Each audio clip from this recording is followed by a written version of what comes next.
Hi, Carl Ford here in the TMC newsroom at the Kimmel Center at NYU, and I'm here with Blair Reeves. Blair, what is your official title before I take you much further? I'm a product marketing manager at IBM. Okay, and thank you for being here. You know, we really were looking forward to having a big discussion about mobile commerce, and I know there's a lot of stuff going on in IBM with the Smarter Planet Initiative. Tell me about the Smarter Planet Initiative as it relates to commerce. Well, so IBM has an initiative that we like to call Smarter Commerce, and it's focused around the idea that our world is becoming more interconnected, smarter devices, empowered consumers, and a marketplace that's becoming more connected and more responsive to what people need and what people want.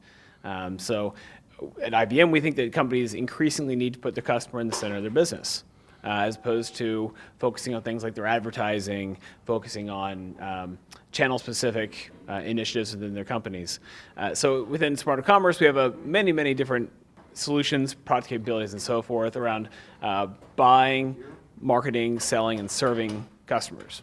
And where I kind of fit into that portfolio is on the market side. So how you market effectively to connect to consumers across any different channel, where and how they interact with your business. Okay, and you know, you brought up an interesting point. First of all, there's all these stovepipes or silos that people have, and you know, it sounds like we're in a big data discussion. Is this part of big data?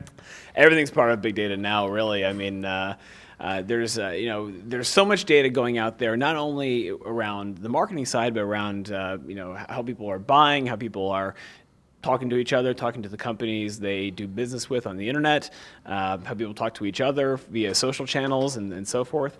And all of that is data that companies can leverage and companies can use to serve their customers better and to represent themselves better in the marketplace. So I've had lots of conversations about big data in various capacities.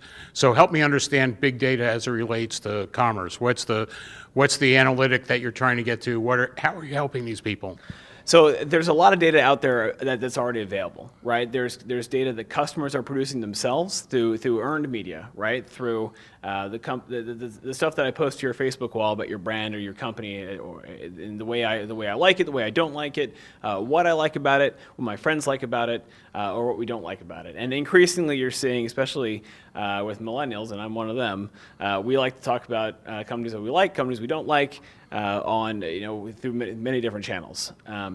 So that's part of the discussion. Another part of the discussion is on the transactional side, right? So what I buy, how I buy it, where I buy it, and what I do with it, that's all information that's also capturable through a number of different tools. And then there's also the way that I engage with different brands or different companies, right? So either in an offline context, in a store or in a kiosk or in a call center, or in an online context through your website, through your mobile app, through your social presence, and so forth.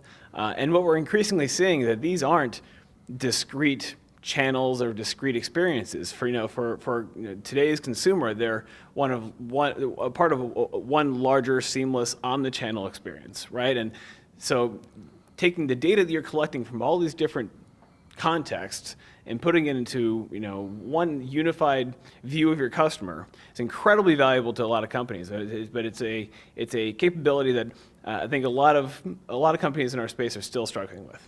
And does that kind of represent a situation where it's cultural change within the company as well as coping with the outside world?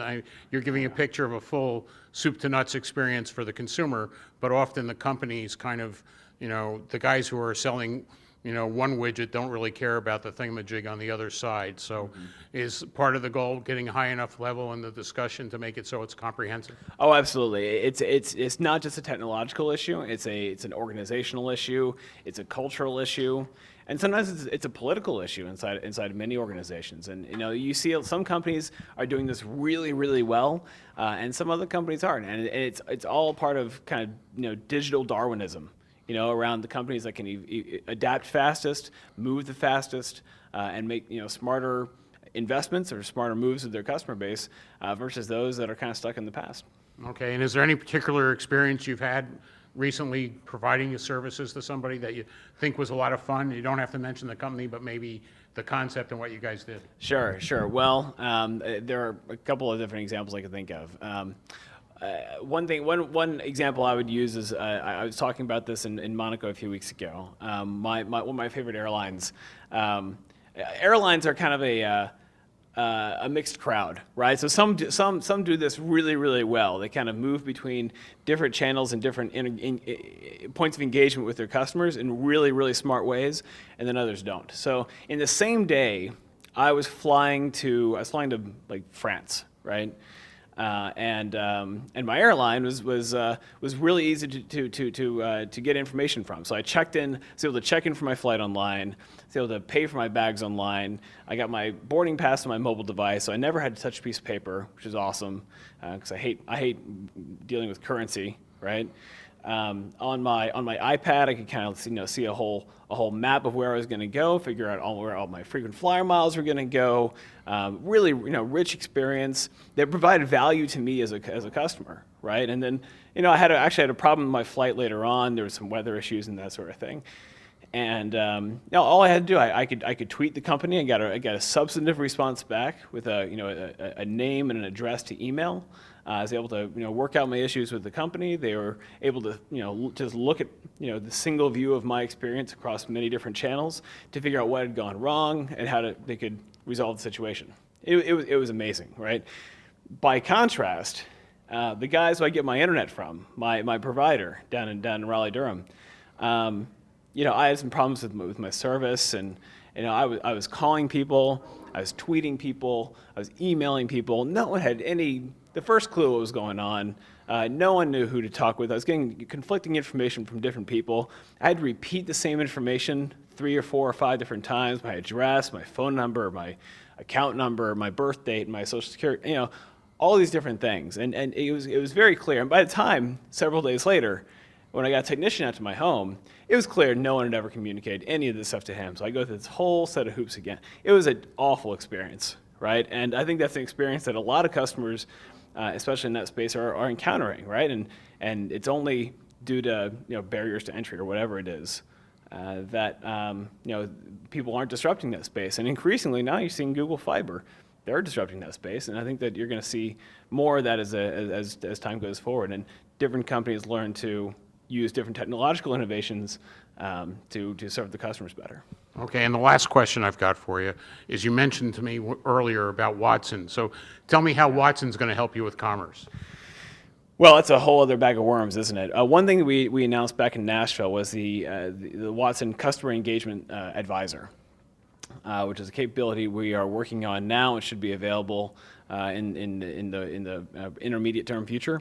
In which Watson is going to be able to use natural language processing to understand your question or your complaint or your problem as a customer, and resolve it in a way that leverages both the kind of information I have on you as a customer that you've provided to me already, and then also the problem that you're explaining in context, so that I can resolve a question, I can resolve a complaint, or resolve a problem you're having, and that's going to provide a lot of value not only to customers. 60% of calls to customer services lines today are left unresolved, and we think that's a lot of value that customers aren't getting, and that companies are wasting on the system that doesn't really work very well.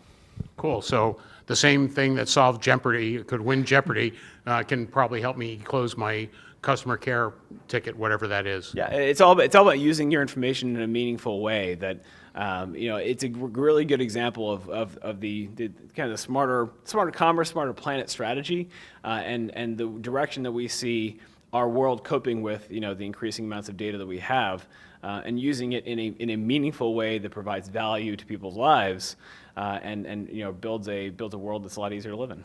Cool. Blair, thank you so much for your time. Absolutely. Thanks a lot.